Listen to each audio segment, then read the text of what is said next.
ทุกคนทุกคนคงบอกว่าเนาะตามตลาดนัดแม่น้ำคลองนี่นะบ่ได้เป็นแต่ความคึกคืนเท่านั้นเลยทุกคนแต่ยังเต็มไปด้วยโอกาสอีกหลายอย่างเลยเนาะซึ่งว่าล่าสุดทุกคนลาวเนาะแห่กันไปขายเครื่องอยู่ฝั่งไทยนะทุกคนเนาะ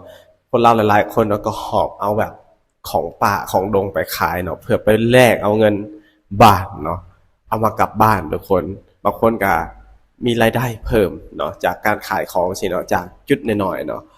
จากสิ่งน้อยๆเนาะไปขายแล้วนำรายได้มาใส่ในชีวิตเนาะประจำของกระเจ้าเนาะแล้วก็ดูแลครอบครัวให้สบายขึ้น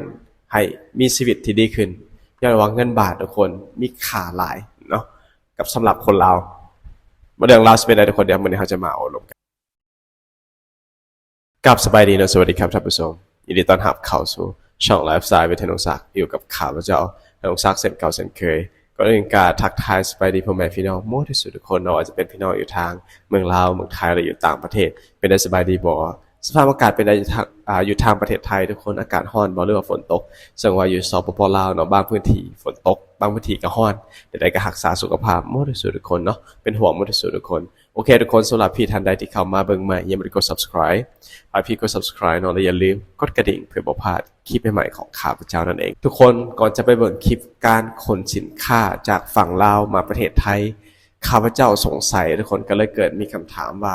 อยู่ทางสายแดนที่บ่แม่นสายแดนตามริมฝั่งแม่น้ำของเสียตัวอย่างลาวกับไทยไว้สินะอยู่พม่าไทยบ่หรือว่าอยู่ทางกัมพูชาไทยก็ได้มีการขนของป่าแบบว่าเป็นพวกอาหารการกินเนี่ยเนาะ ไปนำขายอยู่ในประเทศไทยบอและทางประเทศไทยเป็นอนุมัติคือกันบอเนาะซึ่งว่าอยู่ทางแม่น้ำของลาวเฮาเนี่ยเนาะซึ่งว่าสองฝั่งลาวไทยเฮาเนี่ยเนาะเกิดว่ามีการแลกเปลี่ยนขายสินค้าพื้นเมืองทุกคนอาขะของป่าสินะซึ่งกันและกันสว่าพระเจ้าก็เห็นไว้สิมาโดนนานแล้วทุกคนเนาะก็เป็นสิ่งหนึ่งที่ดีให้กับประชาชนทางฝั่งประเทศลาวเฮาที่แบบได้นำเงินเนาะจากฝั่งไทยเนาะเงินบาทไทยมานำใช้เพื่อเฮ็ดให้ชีวิตครอบครัวดีขึ้น เพราะว่าในปัจจุบันเนาะเงินฝั่งไทยมีค่าหลายเนาะแล้วก็แข็งค่าถ้าเทียบกับเงินกีบบ้านเฮาซึ่งว่าเงินจำนวนหนึ่งเนาะถามว่าแต่เป็นเงินกีบก็ได้หลายไปสินะในทางกลับกันเนาะประเทศไทยก็ได้อาหารแซ่บๆอาหารป่าที่แบบหายากจากฝั่งลาวเนาะไปกินเนาะอันก็เป็นการแลกเปลี่ยนกันซึ่งว่าข้าพเจ้าเห็นได้ถึงความหักแพงความช่วยเหลือเนาะซึ่งว่าการที่เขาจะไปขายในตลาดคล้ายๆกับคนประเทศเดียวกันเลยทุกคนมีการโอ้ลมกันมีการเว้าอย่างคึกคืน แล้วก็ม่วนหัวไปสินะเห็นให้เห็นได้โอ้โหสองประเทศเฮาบ่ต่างอย่างกันเลยเนาะวัฒนธรรมอาหารการกินอย่างต่างๆเนาะและอีกอย่างหนึ่งข้าพเจ้าเคยถามไปในคลิปก่อนหน้านี้ทุกคนว่ามีการเสียภาษีบ่เนาะซึ่งว่ามีพี่หลายคนก็ตอบนะว่าอาจจะเสียค่าเสาแบบบ่อนขายเครื่องซื่อๆแต่จะบ่ได้มีการเสียภาษีเนาะถ้าว่าเสียภาษีกรณีที่แบบว่า เป็นห้านใหญ่ไปสิทุกคนหรือว่า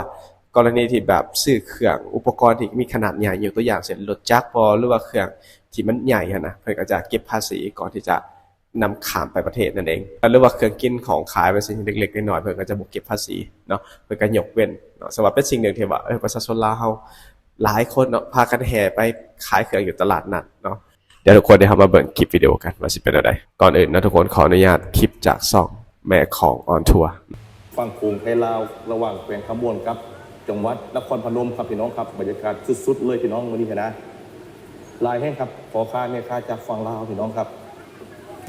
จะเป็นส่วนหลายจะเห็นจะแขวงขมวนนะทุกคนและนครพนมแต่ว่าบ่มั่นใจว่าสวรรค์เขตสิมีคือกันบ่แต่ว่าที่เห็นได้ชัดเจนก็คือขมวนกับนครพนมที่ว่ามีการไปขายเครื่องมีทุกเสาร์วันจันทร์กับเสาร์วันพฤหัสบดีครับเรือมาได้ตอนนี้มาถึงฝั่งแล้วพี่น้องครับจุดนี้เป็นจุดการค้าก่อนปนชั่วคราวพี่น้องครับด้านประเพณีโอ้โหแบบมีแต่2มื้อในอาทิตย์ทุกคนแล้วก็เจ้าก็พากันแล่นบ่ฮู้ว่าเขาเจ้าแล่นไปจองบ่อนบ่หรือว่าแล่นไปเฮ็ดหยังงงคือกันนะทุกคนคนลาวสามารถข้ามมาขายเครื่องขายของได้ที่ริมโขงในจุดนี้พี่น้องครับเต็มไปด้วยของป่าจากเมืองหินบูนแขวงขมวนพี่น้องครับมาบอกว่าในช่วงที่ชาวบ้านนี่สิเอายังมาขายพี่น้องครับดูบรรยากาศครับโอ้หลายแห่งนะครับพี่น้องทุกคนสังเกตเหรอสำเนียงของอ้ายอยู่ฝั่งนครพนมนี่สำเนียงคล้ายกับคนขมวนเลยเสียงเว้าคล้ายๆกับคนขมวนเว้าเลยบรรยากาศสุดๆเลยครับพี่น้องครับแถวเดียวครับแถวเดียวของขายกับเต็มลำเรือพี่น้องมื้อนี้คณะนี่ หลายแห้งมานี่เต็มกระตาเต็มตะกร้าเลยครับพี่น้องมาเบิ่งกันว่าเพิ่นเอาจะมาขายนี่พี่น้องส่วนน้ำโขงก็เริ่มลงแล้วครับลงหลายเม็ดแล้วครับพี่น้องตอนนี้นะกับเข้าสู่ภาวะปกติแล้วแต่ว่าน้ำโขงก็ยังหลากคือเก่าพอพี่น้องครับ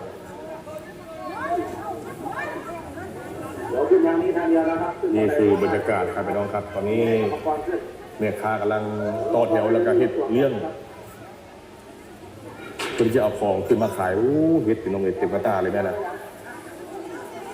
บรรยากาศชาวลาวหลากขนาดเลยครับพี่น้องถ้ามาขายของแล้วก็มาซื้อเครื่องมาหาหมอพี่น้องแล้วก็เรือโดยสารจากฝั่งลาวนี่ข้ามมาเรื่อยๆเลยจุดนี้เป็นเปิดตั้งแต่เช้าฮอตแรกเลยครับพี่น้องให้ชาวลาวได้มาซื้อสินค้าที่ฝั่งไทยแล้วก็มาขายของพ่อพี่น้องครับส่วนคนไทยก็มารอซื้อของซื้ออาหารธรรมชาติหนาแน่นเต็มริมโขงเลย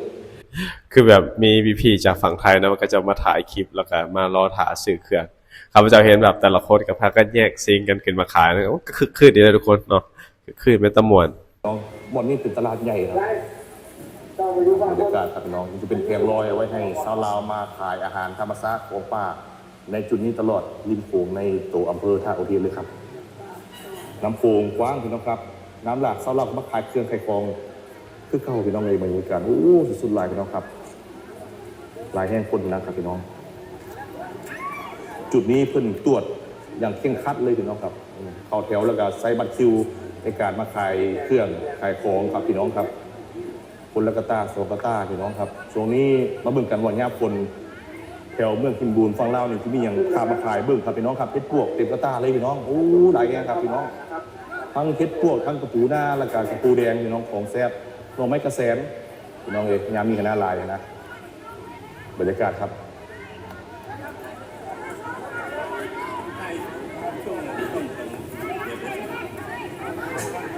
คนละ2เอาของขึ้นมาขายพี่น้องไม่ว่าก็จะเอามาพละเล็กพละน้อยมาขายแล้วก็ซื้อเครื่องกลับไปบ้านด้วยสินะทุกคนเป็นสิ่งหนึ่งที่ว่ากิจกรรมหนึ่งที่ม่วนนะเนาะเวลาไปขายเครื่องแล้วเขาได้เงินแล้วก็ซื้อขนมซื้ออย่างมาฝากครอบครัวหรือซื้อเครื่องใช้ของสอยกลับไปสินะ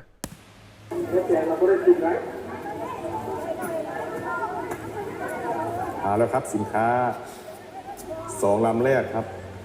ที่ริมโขงอำเภอท่าอุเทนจังหวัดนครพนมครับจุดนี้มีทุกเช้าวันจันทร์กับเช้าวันพฤหัสบดีให้พี่น้องมาหาซื้อของกินอาหารพื้นบ้านกันได้ครับพี่น้องครับ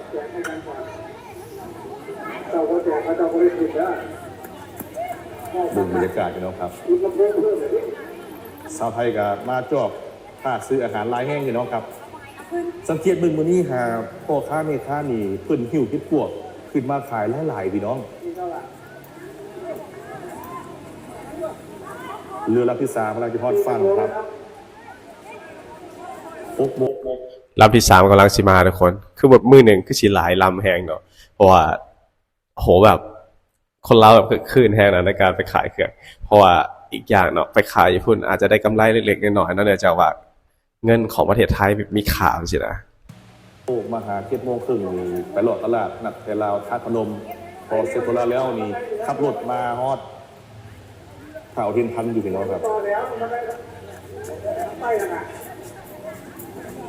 หลายเฮงพี่น้องครับมาอีกลำนึงแล้วครับพี่น้อง2 ลำ 3 ลำ 4 ลำกำลังทยอยข้ามโขงมา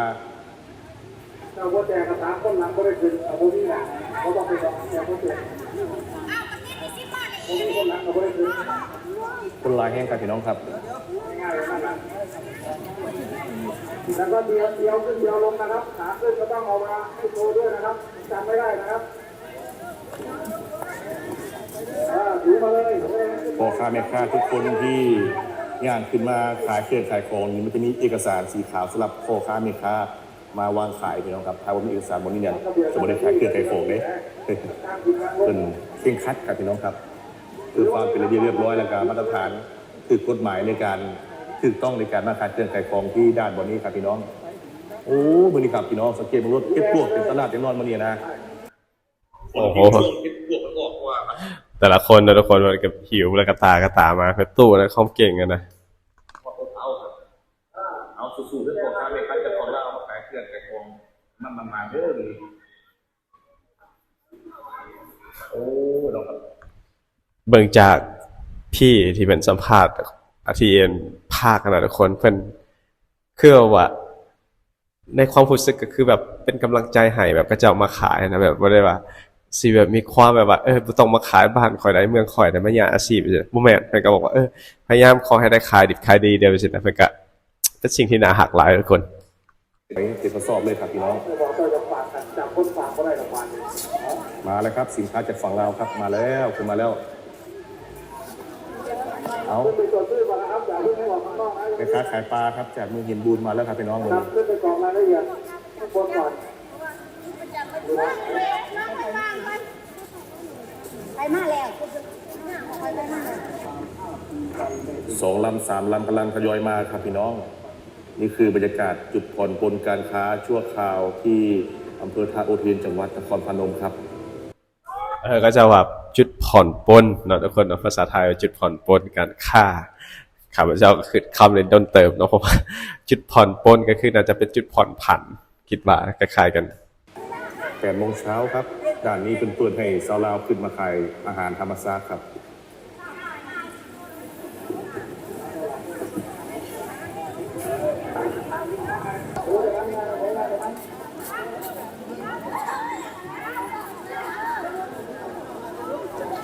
ทุกคนเป็นอะไรเบิ่งไปก็คือขึ้นไปเนาะสว่าเป็นบรรยากาศการขายเครื่องของสองฝั่งประเทศลาวไทยเนาะก็คือนครพนมและก็